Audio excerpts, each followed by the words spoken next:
Good day, Miss. So my name is Kubendran Kartikeyan, and today I will be presenting on learning theories in education, which is cognitive, behaviorist, and humanistic approaches. Learning theories play an important role in helping educators understand how students learn and how teachers can create effective learning environments. Throughout this presentation, I will explain the key principles of each approach, discuss their classroom application, and evaluate their strength and limitation.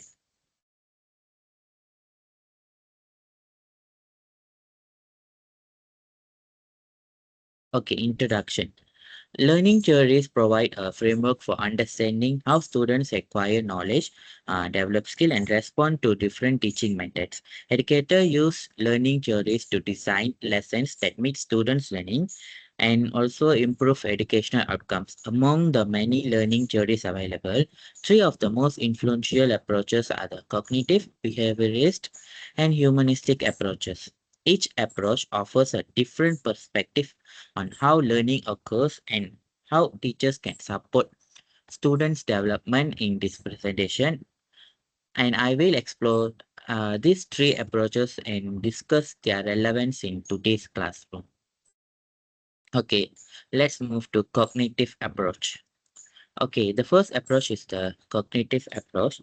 The cognitive approach focuses on the mental process involved in learning, such as thinking, understanding, memory, problem solving, and decision making.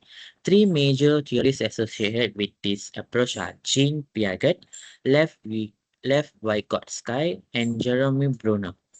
Piaget believed that learners actively construct knowledge through their interaction with their environment, and Leo Vygotsky emphasized the importance of social interaction and introduced the concept of the zone of proximal development where learners can achieve more guidance. And last one, Bruno. Bruno promoted discovery learning where students learn by exploring and finding solutions independently. The cognitive approach assumes that learning is an active process and learners build new knowledge based on their previous experiences and understanding. Now, next, let's move to cognitive approach in classroom. An example of the cognitive approach can be seen in a primary school English lesson on descriptive writing. The teacher begins by showing students a picture of a park and asks them to observe the details carefully. Students are encouraged to discuss what they see, share personal experiences related to parks, and also identify descriptive words that can be used in writing, and the teacher then guides students to organize their ideas before writing a descriptive paragraph. Through this activity, students are not simply memorizing information. Instead, they are actively processing information, making connection to prior knowledge, and also constructing new understanding. This approach encourages deeper learning and helps students develop critical thinking skills.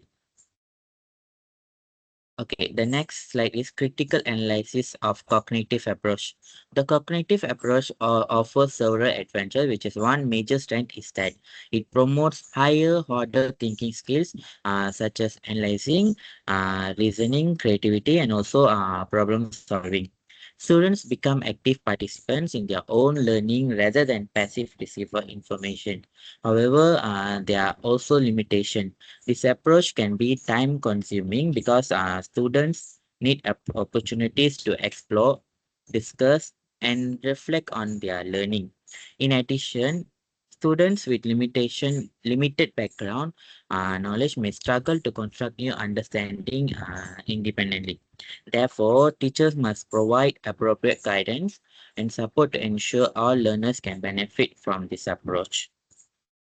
Okay, next slide is behaviorist approach. Okay, the second approach is the behaviorist approach. Unlike the cognitive approach, behaviorism focuses on more observable behaviors rather than internal mental processes. Learning is viewed as a change in behavior that occurs as a result of experience, reinforcement, and also a repetition.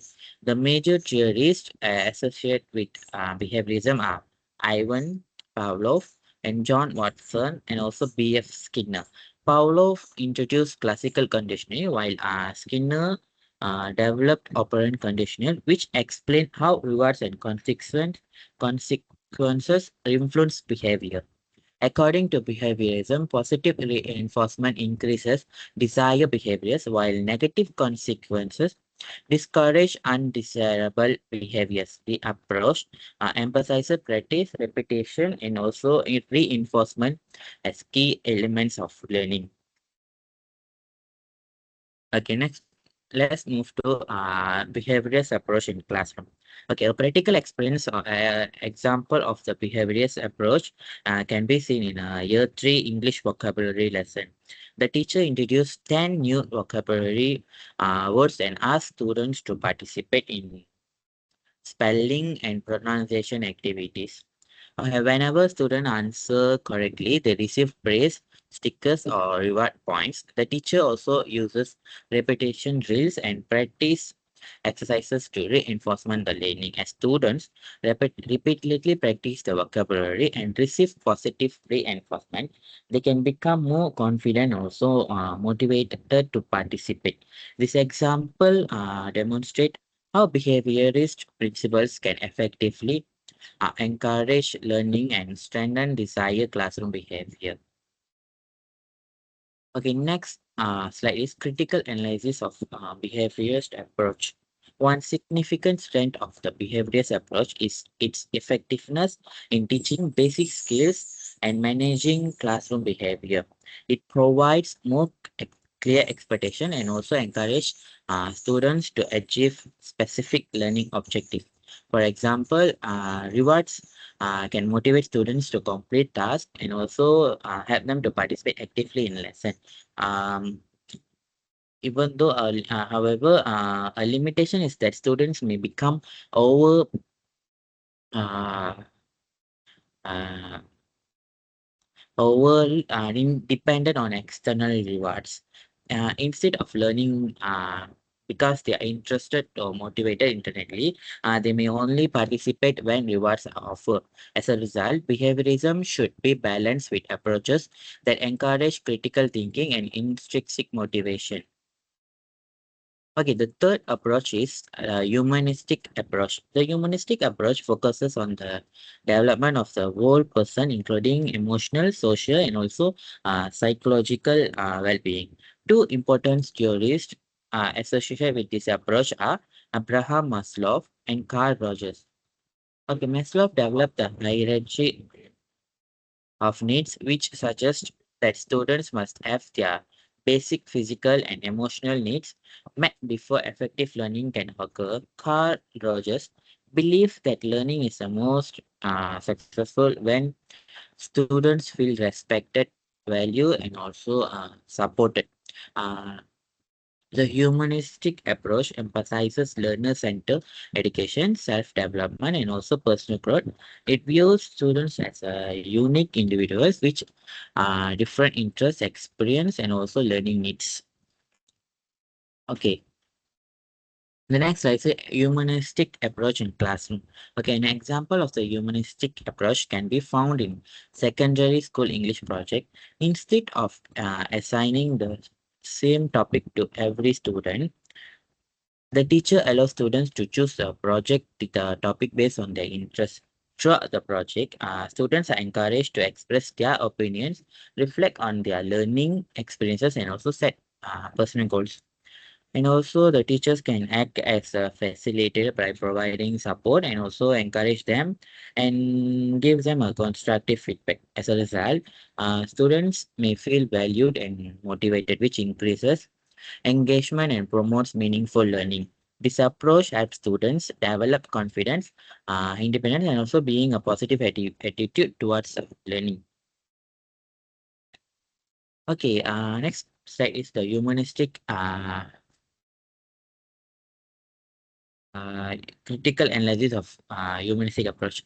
Okay, the humanistic approach offer many benefits, and also one major strength is that it promotes self-confidence, self-esteem, and intrinsic motivation. Students feel respected and also supported, which can lead to higher levels of engagement and academic success.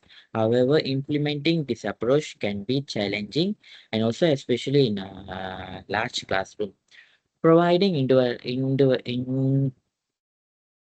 providing individualized attention and addressing the unique needs of every student requires is a time and effort from the teachers. Despite these challenges, the humanistic approach remains valuable because it recognizes the importance of emotional well-being in the learning process. Okay, this is the comparison of learning approaches. When comparing these three approaches, we can see that each focuses on different aspects of learning. The cognitive approach emphasizes thinking and understanding. The behaviorist approach focuses on observable behavior and reinforcement. And the humanistic approach prioritizes personal growth and also the emotional development. Although these approaches differ, they are not mutually exclusive. In fact, effective teachers often combine elements from all three approaches to meet the diverse needs of learners. By integrating different strategies, teachers can create a more balanced and also effective learning environment. Okay, application in Malaysian classroom. The Malaysian education system incorporates elements of all three learning approaches. For example, cognitive principles are reflected through higher order thinking skill, which is KBAT, which encourage students to analyze and also evaluate and create. Okay, behaviorist principles are commonly used through reward systems, classroom rules, and also positive and reinforcement strategies. Meanwhile, humanistic principle can be seen in student-centered learning approaches promoted under the KSSM curriculum, where students are encouraged to take ownership of their learning. The combination support the development of students academically, socially, and also emotionally. Okay, personal reflection. As a Bachelor of Education student and future teacher, I believe that all three learning approaches are very important. Okay, behaviorism can help establish classroom routines and also maintain the discipline. And also the cognitive approach helps students to develop critical thinking and problem solving skills that are essential in the 21st century. And also the humanistic approach helps build a stronger teacher-student relationship, can create a supportive learning environment. In my future classroom, I hope to integrate elements from all three approaches to support students' academic achievement and also personal development. Okay, conclusion. In conclusion, the cognitive, behaviorist, and also humanistic approaches each provide valuable insights into how learning occurs. The cognitive approaches focuses on mental process and critical thinking, and the behaviorist approach emphasizes reinforcement and observer behavior. And the last, the humanistic approach promotes personal growth and emotional well-being. Okay, each approach has its own strengths and limitations, but together they provide a comprehensive understanding of learning. As educators, I think it is important to adapt and combine these approaches together according to the students' needs and also classroom context. By doing it, we can create meaningful, engaging, and also effective learning experiences that support the success of all the learners. Okay, thank you, Miss, for listening. That's it from me. Thank you.